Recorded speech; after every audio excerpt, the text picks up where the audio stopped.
안녕하세요.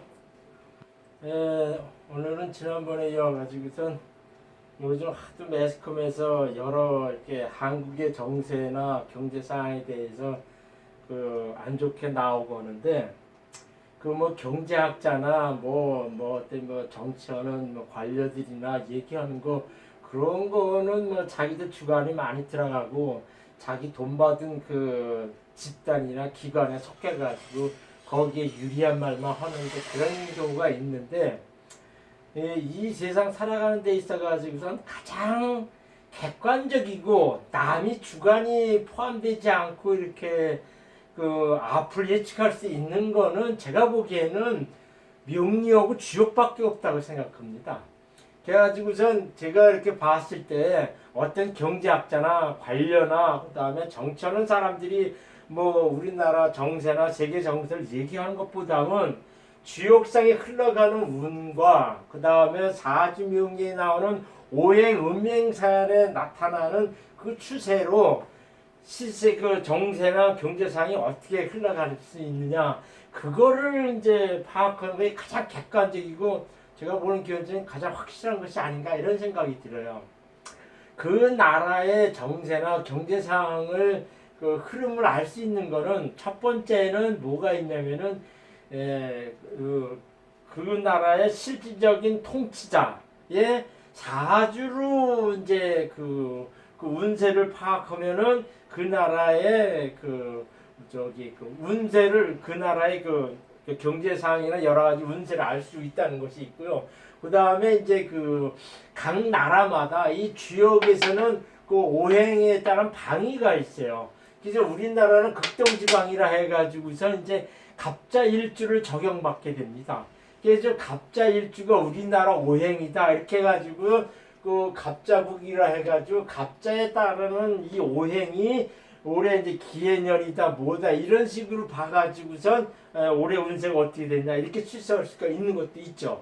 그 다음에 또 뭐가 있냐면은 그 실질적인 그 지배적인은 그 대통령 사주를 알 수가 있지만은 경제 상황 같은 경우는 우리나라 경제에 누가 비중이 제일 크느냐 이거에 따라서 이제 그 사람 흐름에 따라서 전반적인 영향을 그 국가에 다 미치기 때문에 그 사주를 보고 알 수가 있다는 거죠. 우리나라 경제에 내가 알기는 20%에서 25% 그러니까 5분의 1에서 4분의 1은 삼성그룹이 책임져 가지고 한다고 해도 과언이 아닙니다. 특히 이제 삼성전자죠. 제가 어저께 이제 공병호 그 TV인가 그 유튜브에서 봤는데 그 사람은 상당히 구체적인 수치를 대면서 이렇게 이렇게 강의하는 식으로 이렇게 설명하는 게 있더라고요. 그래서 시사 토론 중에서 나는 공병호 TV 그걸 제일 많이 보는데 그 사람이 상당히 객관적이면서도 사실적 근거로 얘기하는데 우리나라 경제의 82%가 이 수출에서 일어나는 경제 효과입니다. 그러니까는 이재용이가 있는 삼성전자, 삼성반도체하고요, 한시반도체 그 두 개가 실제 우리나라 경제에 거의 뭐 한 4분의 1, 5분의 1을 차지하니까 이 사람 사주로 해서 국가 구분을 알 수가 있다는 얘기죠. 그러니까는 우리나라는 이 세 가지 그냥 갑자 오행하고 문재인 사주를 봐가지고 전반적인 추세를 볼 수 있고 이재용 사주 이렇게 보면 우리나라 정치나 경제 상황 이 세 가지로 다 파악할 수 있다는 얘기예요. 뭐 경제학자들이나 뭐 이런 사람들이 막 이렇게 얘기해봐야 다 지 돈 받고 속해 있는 그 월급 받는 그 기관에 속해 있는 유리하게 지 밥 먹고 밥벌이 한다 그래야지 그 불리한 말을 할 수 있어요. 그런 거를 봐서는 제가 봤을 때는 이 지옥이나 오행성에 나타나는 이 흐름 밖에는 딴 거는 별로 객관적으로 증명할 수가 없다는 얘기죠. 그러면은 저 기해년 한국 문제에 대해 가지고 얘기했는데 그냥 결론적으로 이렇게 얘기했는데 부정나서 어렵게 되는 겁니다. 사업하는 사람들이 기해년 이렇게 올해 이렇게 문재인 사주나 이재용 사주나 갑자 여행을 이렇게 딱 보면은요 그냥 부도나가지고 되게 어렵게 되는 거예요. 그러니까 올해가 이제 기해년이죠. 내년 경제 신축년이죠. 그러니까 우리나라 갑자 오행으로 딱 그거니까 들이붙어가지고 인수로 팍 올라와가지고선 쉽게 말하면 인수는 재성이나 식상하고는 상극입니다. 서로 이렇게 대립돼가지고 상극 중리 요소가 있어요. 그래가지고 이 인순이 오면은 자기가 승진한다, 득세한다 이런 거 있지만 기본적으로 재물은 무조건 마르게 돼 있어요. 그래가지고 갑기 합이 돼가지고 이렇게 하니까는 갑자 이렇게 할 때는 기토로 해가지고 갑자를 그냥 갑목을 잡고선 배수로 해가지고선 그냥 이렇게 들쳐 올라가지고선 그냥 잡아놓고 말린다 이런 뜻이에요. 그러니까 굳어난다는 겁니다. 실제로 갑자 오행 가지고 있는 사람들은 올해 상당히 조심해야 됩니다.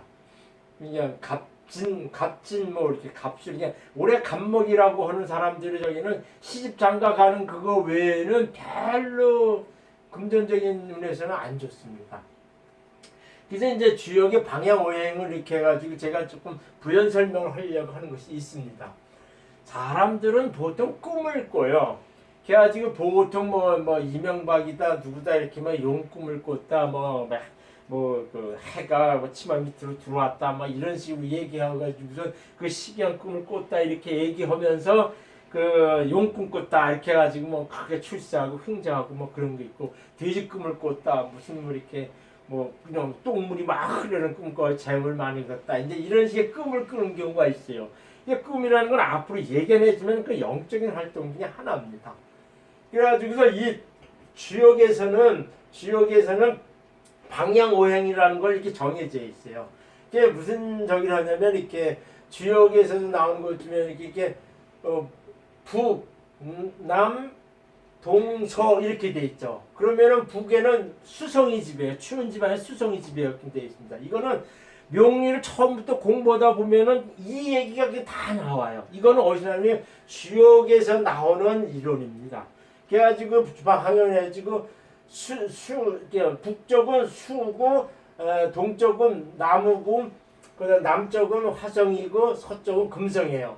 그러면 중앙에는 토성이 있습니다. 그럼 토성이 이렇게 있어가지고서 이렇게 오행이 흐른다는 거는 수, 모, 화, 토, 금, 수 이렇게 돈다는 거죠.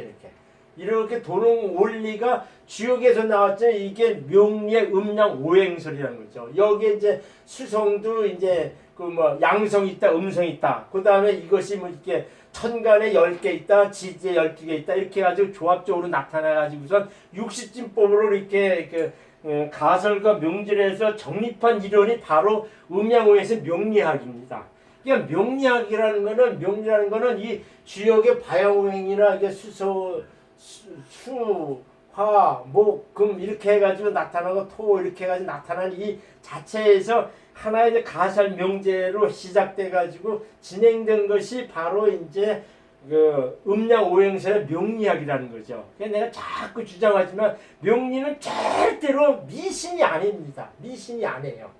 그러니까 이렇게 하는데 이 주역처럼 딱 그렇게 보면은 제가 아까 끔 얘기도 했지만 어떤 식의 얘기가 되냐면은 이 북쪽에는 현무고 그 남쪽에는 주작이고 남주작 북현무 남주장 좌총령 우백호 이렇게 돼 있어요.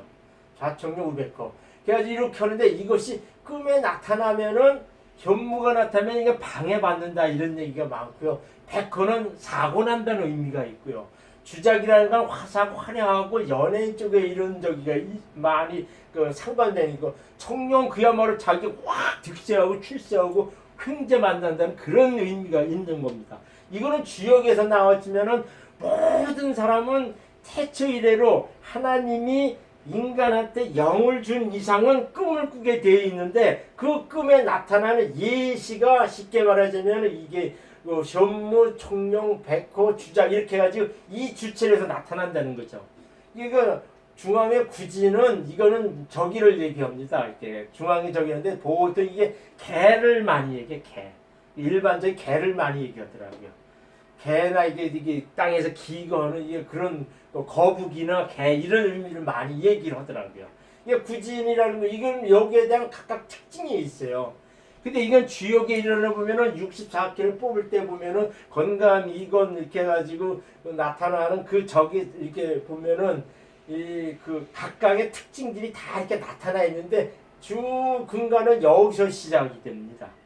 그래가지고선 뭐냐면은 이게 거기서 보면은 요것이 이렇게 그 북서쪽 북동쪽 그 다음에 남서쪽 이런 식으로 구분돼 가지고선 그 12오행 12가지 그 지지도 상관되고 10가지 천간도 여기서 다 파생돼 가지고 나옵니다. 그래 가지고서 여기서 무엇이 나오냐면은 경자년 때는 이게 이륙 택수곤이 된다 하는 것이 이 이론에서 다 파생돼서 나오는 겁니다. 그래가지고선 제가 이렇게 얘기를 할 때 우리나라는 극동지방에 가지고선 극동이면 동쪽이죠. 일단 동쪽이에요. 동쪽입니다. 이게 지구본을 딱 보면은 저기는 지구본을 딱 보면은 파이스트 이렇게 돼가지고선 우리나라는 지구본에 보면 극동지방에 이렇게 치우쳐 있는 나라로 딱 돼 있습니다. 그러면 동쪽은 가불이죠. 그 다음에 극동이면 추운 지방에 해가지고 수서울 얘기합니다. 그러면은 이게 가불이나 자나 그 다음에 해는 그 요소가 이렇게 되거든요. 그러면은 이게 을해나 갑자 오행이 우리나라에 이렇게 저기 하는 건데 제가 보는 견제는 우리나라는 여성적인 국가는 아니에요. 그래가지고 내가 보기에는 갑목 오행이 지배받고 그 다음에 북쪽이니까 갑자 오행이 지배받는 거다 이런 얘기죠. 그래가지고 우리나라는 이게 갑자 오행을 지배받는 그런 식의 나라인데 아까도 설명했지만 갑자 오행이 지배받는 우리나라의 지배는 기해운일 때는 그냥 아까도 얘기했지만은 기갑 합이 되고 해수 자해가지고 인수 탁 해가지고 잡아놓고 물리 말른다 해가지고 전형적으로 이렇게 굳어나는 운입니다. 그러면서 이 경자 쪽으로 딱 가면은 이게 경자짝을 하면은 이게 쉽게 말하자면 이 갑목을 땅 치고 밑에서는 자자 이렇게 다 이렇게 옵니다. 이렇게 자자 이렇게 부딪혀가지고 어떠한 게 흐르고 되게 유발적인 일을 이렇게 발생시키거든요. 그렇게 되면은 이게 쉽게 말하면 이게 다친다는 운이에요. 다친다는 운입니다. 이게 경자하고 갑자가 이렇게 되면 땅 치면은 이게 쉽게 말하면 사고 나가지고 다친다 그런 운이 있어요. 그렇지 않으면은 이 굳어나가지고 깜빵 간다 이런 운이 되게 강한 운입니다. 지금 이 갑자 오행을 봤을 때는. 그럼 그 다음에는 이제 이걸 오행을 봤죠. 그럼 문재인 사주를 이렇게 봤을 때 문재인이 53년 1월생입니다. 1월 저기 한데 이것까지는 확실해요. 그러면 이 사람이 병술이냐 병자냐 이렇게 돼 있는데 제가 보기에는 을해년 새벽에 태어났어요. 을해일 새벽에 태어났습니다. 그래가지고 이것이 병술이 되면 진술충 이렇게 되고 충 이렇게 돼가지고 이 사람이 되게 신약사주되고 적이 돼가지고 부인이나 자식하고도 이렇게 헤어지고 가족관계 되게 안 좋게 가는 그런 게 있어요. 이혼하거나 그런 게 있어요. 그래가지고 제가 보는 그리고 또 약간 요거 병술이 되면 축술 이렇게 돼가지고 천간의 비로 인수가 되게 강하고 있지만은 쉽게 말하면 약간 신약적으로 기울어집니다. 전반적인 신약적으로 기울어지고 이렇게 가는데 제가 보기에는 이 병자 시주가 맞는 것 같더라고요. 그래가지고서 뭐 하냐면 이렇게 올해가 53년 1월생이니까 68세예요. 명리에서 말하는 나이라는 거는 2월 4일 입춘일이 지났냐 안 지났냐 이거에 따라서 나이가 판명됩니다. 그리고 보통 사람들이 사주일이 할 때 보통 음력을 많이 갖다 얘기를 하는데 기초 이론이나 모든 근거는 농업령인 음력에 따라서 중국의 농업력에 따라서 모든 것이 천간 지지나 이런 것이 다 발전되어 왔지만은 논리적으로 진행되는 이 관계는요 다 양력 기준입니다. 사람들이 저한테 뭐 하면은 음력으로만 음력으로 알려줘야 됩니다. 이런 식으로 얘기 다 하는데 명리를 깊게 공부하고 과학적인 주사를 이렇게 딱 이렇게 과학적인 근거로 이렇게 된 학문이다 이런 거를 알고 있는 사람들은 음력보다는 명리라는 거는 양력에 더 근거한다. 이걸 알 수가 있어요. 그러니까 사람들이 뭘 모르고 음력 그러는데 절대로 안 해요. 사주명리의 학술적인 근거나 이론은 다 양력의 절기에 따라서 진행됩니다. 그래서 이 53년 1월생은 53년 이게 저기로 보면은 67세가 맞는데 1월생이니까 2월 4일이 안 됐죠. 그러니까 이 사주는 올해 68세가 맞는다는 얘기죠. 그러면은 이게 나왔죠. 그럼 올해가 이제 68세니까 신경신대원의 신금으로 와요. 이게 천간에 경리로 왔을 때는 이 사람의 사회적 뭐나 이런 걸로 해가지고 영향을 받지만 이 지지는 은근히 이거는 이게 무임경이라고는 지장간이 있지만은 주로 해수 신금으로 저기 하는 거죠. 그러면 이 사주가 뭐냐 신금이 올 때는 그 신자진의 삼합이다. 이거 물이 확 올라옵니다. 물이 확 올라니까 이 사주의 병은 뭐냐면 수성이 많다는 거예요. 인수가 많다는 겁니다. 그러니까 인수가 많은 사주에 대운상의 신금이 다 이렇게 오르니까 전반적인 추세에 되게 까다롭고 재물이 맑는다는 얘기예요. 인수는 무조건 재물을 말려 간다는 얘기예요. 그러니까 명예롭고 자기가 이제 신약했을 때 자기가 이제 기가 강해져가지고 득세하고 이런 거 있지만 기본적으로 인수는 무조건 재성이나 장사하고는 무조건 상극입니다. 이거는 공식이에요. 그냥 알고 있으면 됩니다. 그래가지고 신금이 딱 이렇게 오니까는 이게 저기 가지고 큰 관성으로 와가지고 인수를 딱 변해서 이 사람을 되게 까다롭게 한다는 얘기죠. 올해 기해년도 그런 일이 와 있어요. 내년에는 경자 이렇게 되니까는 경금하고 신금하고 같이 와가지고 뭐냐 이거 똑같이 아까 기 갑이 잡히듯이 이 경이 이 사람 을을 목을 잡습니다. 이렇게 잡아요. 이게 잡습니다. 잡는 거 이렇게 보면은 이게 인수가 강하니까 이제 관인상생에서 버티긴 하지만 가장 전형적인 케이스가 뭐냐면은 시집 장가가거나 이런 거 아니면은요. 첫 번째로 이렇게 부도나거나 뭐냐 재물 딱 마르고 그러니까 자기가 승진하거나 출세하거나 명예적인 일이 아닌 상은 금전적인 확 마른다는 얘기죠. 그러니까 속빈 강정인 그런 일이 되게 왔고 이렇게 탁 붙었다는 거는 어떠한 안 좋은 일이 경자년 내년 얘기입니다. 경자년 얘기는 안 좋은 일이 그 사람을 타게 잡는다는 얘기예요. 잡는다는 얘기예요. 잡아가지고 이렇게 안 좋은 사건이 터진다. 이렇게 보는 겁니다. 그래서 자수는 내가 얘기했지만 뭐 들이쳐가지고 어떤 사고를 유발한다. 이제 그런 의미가 있다고 얘기를 했죠. 그건 주역의 갑자우도 나오는 그런 얘기예요. 그러니까 저희는 올 가을 이후 내년 되면은 상당히 안 좋은 일 파파파파 이렇게 일어날 거라고 제가 예상을 하는 거죠. 그러니까는 갑자유행으로도 보고도 부도나는 운이지만 문재인 사주도 잡혀가지고 저기 한다는 운이죠.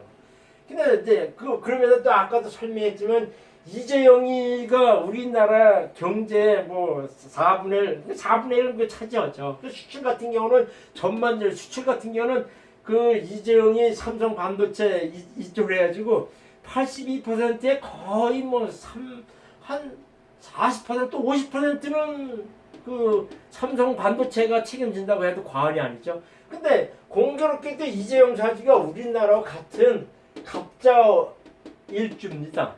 그러니까 우리나라 운하고 이재용 삼성 반도체 이 운하고는 비슷하게 간다는 얘기예요. 비슷하게. 그러니까 이재용이 지금 뭐냐면은 화웨이다, 미중 무역 전쟁이다, 이렇게 막 하지만은 되게 부단하고 어렵게 가는 운이에요. 그러니까 내년 경제년을 기대가지고 이 사람이 이제 약간 신약한 사주면서 이렇게 하면은 내년에는 이렇게 크게 저기 하는 운이 와요. 이렇게. 크게 득세하고 저기 하는 운인데 대개 이제 이런 이제 일방적으로 관성하고 인수로만 와가지고 신약한 사주 이렇게 되면은 자기가 명예롭고 득세하는 게 쭉 올라가요. 그런데 관성이 쭉 올라가면은 그냥 명예 기본적 원칙에는 재물은 그냥 빨려 들어가게 돼 있어요. 그러니까 이럴 때는 투자하거나 실속 없이 자기 이제 명분만 올라간다 이제 이런 식의 이제 운이 됩니다. 그래가지고선 저기 되죠. 근데 이재용이 그러면 지금이 52세, 68년생이에요. 이 사람은 52세거든요. 68년생이니까 45세쯤 해대운이 와 있는 거죠. 그러니까 자기가 신약한 사주에 저기 하지만은 전반적으로 재물은 말랐다 이렇게 얘기했죠. 이거 2018년도 그 다음에 17년도 있기 때문에는 무술, 정유, 병주 이렇게 할 때는 일단은 삼성전자 할 때는 이익이 좀 많이 났죠. 특히 작년 무술전에 같은 경우는 전반적으로 이 사람들이 편전회가 상당히 재물을 많이 만졌어요. 사업적이게 좋았다는 얘기죠. 그런 것이 있어요. 전반적으로 이렇게 얘기했을 때 지역의 방향 오행으로 갑자로 따져도 우리나라는 부도나고 그렇게 돼 있고 문재인 사주도 이렇게 보면은 잡혀가지고 물이 다 이렇게 해가지고 어떤 사거나 어떤 뭐 안 좋은 일이 다다닥 터진다는 그런 식의 운이 와 있고 이지영 사주는 갑자기 같이 가가지고 되게 어렵고 재물이 마른다는 운입니다. 제가 보는 견지에서는 문재인이가 2022년도 이때 대선 때 크게 물먹힙니다. 이거는 거의 확실하게 돼 있어요. 그래가지고 경제하는 신춘년 이렇게 될 때 되게 이제 어렵고 버겁고 하는데 이사제 신경하게 관성이 오니까 재물을 완전 버텨서 갑니다. 근데 이 대선 때 이민년은요 그냥 물먹어요. 그냥 물먹고 제가 보기에 민주당 되게 이게 꼬로록 이렇게 어렵게 됩니다. 어렵게 돼요. 그러니까 총선에는 어느 정도 버텨요. 버티는데 쉽게 말하면 그것도 제가 네이버 블로그 천문명리 하나님의 그 황교안이하고 문재인 사주 비교하며 총선 예측을 한 게 있어요. 거기서 이렇게 언급을 해놨는데 황교안이는 그냥 어부지리로 옵니다. 자기가 득세해가지고 말 펴는 게 아니라 워낙 이 문재인이가 꼴통짓을 해가지고 소득주도 성장 52시간 우리 딸이 어디 직장을 다니는데 그 이전에는 이렇게 해가지고 한 200만 원 넘게 그 월급을 받았답니다. 그러더니 하는 얘기가 지금은 그 오버타임도 많고 이렇게 해가지고선 한 돈을 이렇게 월급을 좀 많이 받았대요. 근데 지금 52시간 딱 되니까 저기 때 평일 때 무조건 하루 쉬어야 되고 주말 때 자기 골라서 하루 쉬고 이렇게 무조건 이틀을 쉬어야만 된다 그러더라고요. 그러더니 월급이 한 50만 원 줄었다 그러더라고. 근데 그 말 딱 듣고 나서 이거는 무슨 경우인지. 근데 그래가지고는 직접 우리 큰딸한테도 그 말 듣고 나서는 내가 깜짝 놀랐어요. 그거는 잘못된 법이다. 내가 보기에는 52시간이고 그다음에 소득주도 성장 이런 거는 상당히 문제가 많은 이론이다 이런 거죠. 많은 전문가들 얘기하는데요. 경제라는 거는 그 개개인의 자기 거를 만들기 위한 그 욕구, 그냥 본능이에요. 그건 본성입니다. 하나님이 주는 자기가 열심히 생명력을 유지하면서 살려고 하면서 부유하게 살고 잘 살고 하려는 그 기본적인 에너지를 이렇게 딱딱 막는 그건 공산주의죠. 그런 식으로 되면요 무조건 경제는 가게 돼 있어요. 개인적인 모든 수입 그것도 줄어들게 돼 있고 안 좋게 돼 있다는 얘기죠. 그러니까는 제가 보기에는 경제하냐 신춘년 이렇게 해가지고 이민년 이렇게 돼가지고 이때는 환경이 될 가능성이 높대. 이때부터는 조금 풀려요. 이때부터 풀리는데 제가 보는 게에서는 올해 내년 후년까지는 모든 경제 상황이나 이런 것을 좀 방어 자세로 좀 조심해서 해야 될 것이 아닌가 이런 생각을 해봅니다. 감사합니다.